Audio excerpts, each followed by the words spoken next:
Барлықтарыңызға сәлем, каналыма қош келдіңіздер. Бүгін сіздермен осындай яғни невидимканы, яғни сыртын әсемдейтін боламыз. Ең алдымен біз осындай фетрдан невидимкамыздың несін өлшеп аламыз, мына сыртын өлшеп алатын боламыз. Яғни оны мен уже жасап алдым екеуін. Яғни бүйтіп қою арқылы, осылай қойып, осылай шамал ортасын басып отырып, айналасын сызып аласыздар. Сондай бізге екеу керек болады. Енді осы екеуін біз қиып аламыз. Сіздерге видео ұнайды деген ойдамын. Видеоның соңына дейін қарап, каналды қолдап, каналға жазыла кетіңіздер және менімен бірге видеоның соңына дейін болыңыздар. Мінекей, біз қиып алдық. Яғни мына невидимкамыздың кішкене сәл үлкендеу болғаны жақсы. Өйткені біз бүйтіп жандарын тігетін боламыз. Енді әрі қарай қаламдарыңызбен, қарындаштарыңызбен мына невидимкамыздың яғни ортасын өлшеп аламыз. Яғни мінекей, екі нүкте салып аламыз. Міне салып алдық. Енді осы екі ортасын қиятын боламыз. Жан жақтары дұрыс емес, кішкене қисық, қиылып кетсе ештеңе етпейді. Өйткені біз оны тігетін боламыз. Мінекей, енді невидимкамызды осыған кіргіземіз. Яғни келесі жағын кіргіземіз. Мінекей. Бізде осындай дұрыстап жіберіп. Мінекей. Енді осының айналасын біз клей жағамыз, ыстық клеймен жағып шығамыз.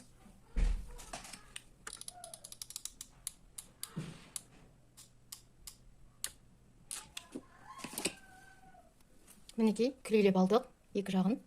Біз іш жағынан да болып тұр. Енді осыны біз қазір жан жақтарын моншақпен тігіп шығатын боламыз, яғни бисермен. Ендеше бізге оған мінекей леска керек болады.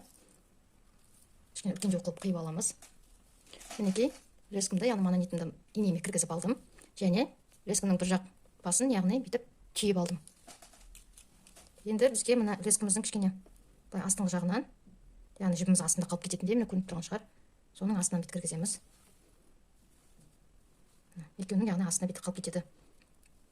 Енді әрі қарай бисерімді мен басып алғанмын, ыңғайлы болу үшін. Ендеше кеттік, бастаймыз. Енді инемізге бисерімізді аламыз.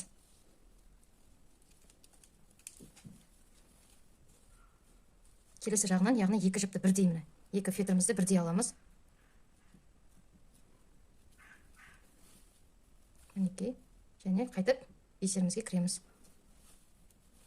Және лескамызды тартуды ұмытпаймыз.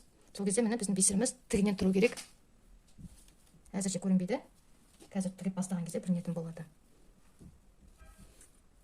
Инемізге бисерімізді аламыз. Мінекей кигізіп. Енді міне лескамыз шығып тұр. Сол шығып тұрған жағынан кигіземіз. Және инемізді шығып тұрған лескамызден бисерге бірден кигіземіз.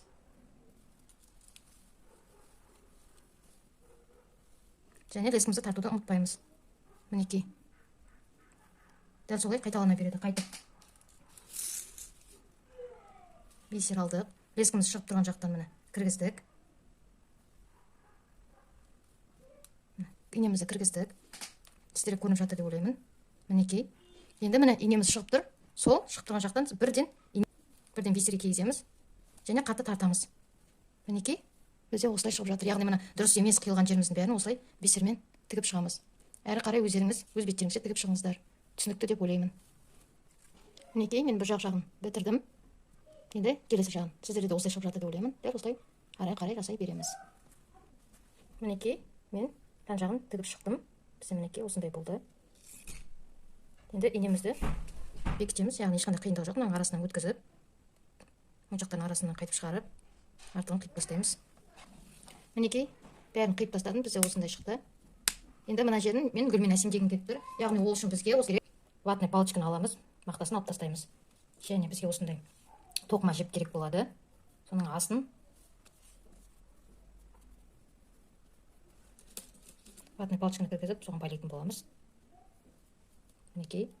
Енді ватный палочкамыздың екінші келесін салып, екеуін бірдей алып тастаймыз. Видеода көріп тұрғандарыңыздай. Және 20 рет жасап шығамыз, яғни міне. Алдынан жібердім. Тартамыз. Қазір біз біреу жасадық. Екеу. Үшеу. Осылай алып шығу керек. Төртеу. Бесеу. Алтау. Жетеу. 8. 9. 10. Осылай яғни 20 рет жасап шығыңыздар. Енді 10 қалды. Мінекей, мен 20 рет жасадым. Енді мына жақ басына ине кигізетін боламыз.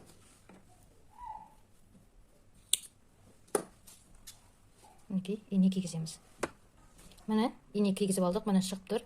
Енді шығып тұрған жағымызға, яғни міне жібіміз шығып тұр. Сол шығып тұрған жақта ватный палочкаға инемізді кигіземіз. Енді жайлап асықпай ватный палочкамызды осылай бұрау арқылы шығарамыз.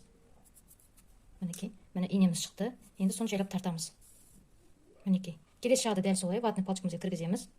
Және жайлап тартамыз ватный палочкамызды. Мінекей, бізде ине шықты. Және жібімізді тартамыз. Мінекей, екі жағынан шықты. Инемізді алып тастаймыз. Міне, енді осыны біз осылай байлаймыз, яғни екі шыққан жіпті байлаймыз.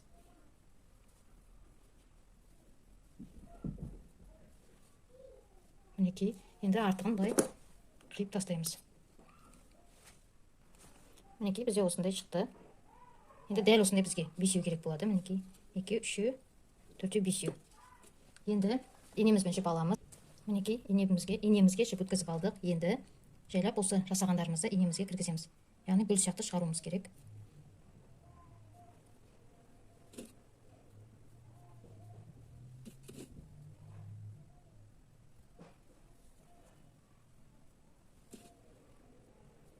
Мінекей, бәрін бірдей қылып осылай жинап аласыздар.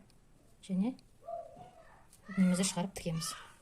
Мінекей, мына жақта жібімізбен, мына жақ шеттегі инеміздің жібін екеуін былай байлайтын боламыз. Бізде осыны гүл сияқты шығу керек.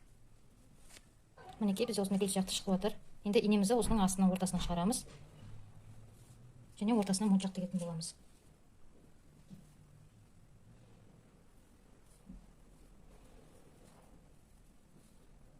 Мінекей, бізде осындай болып шығу керек.